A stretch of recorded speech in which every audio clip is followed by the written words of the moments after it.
The man never spoke to his mother. To strangers, they might have looked like any other customer and vendor.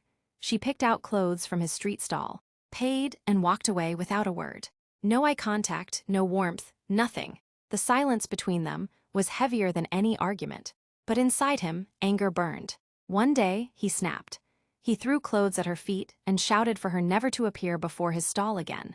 Neighbors whispered, "Unfilial son, too cruel to his own mother." But only he knew the truth. At 10 years old, his mother remarried and forced him to call her aunt.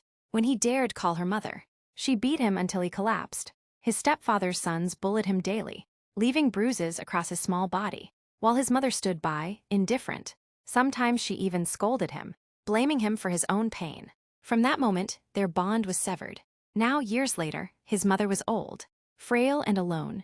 After her husband's death, she was cast out by her stepchildren. 3 months ago, she was diagnosed with late-stage cancer. When the man heard, he felt nothing but a strange sense of relief. His friends urged him to reconcile, to grant her last wish, to return to her hometown. Against himself, he agreed. As they traveled back, he carried her on his back down the mountain paths, realizing how weak she had become. In the car, he finally asked the question that haunted him. Why? Why had she been so cruel? Her answer was simple, almost pitiful. "I thought if a child had food to eat and a place to stay, it was enough. I hadn't eaten well since I was 13.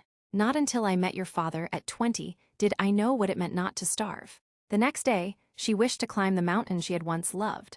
But her body betrayed her, so he climbed alone, filming the view for her, his voice light, joking about next time.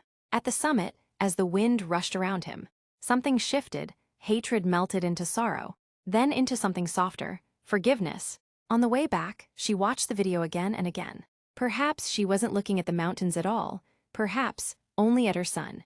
The following morning, he awoke to find a bowl of his favorite childhood soup on the table. His mother lay sleeping nearby. He ate slowly, memories rushing back with every spoonful. Then he turned to wake her. But she would never wake again.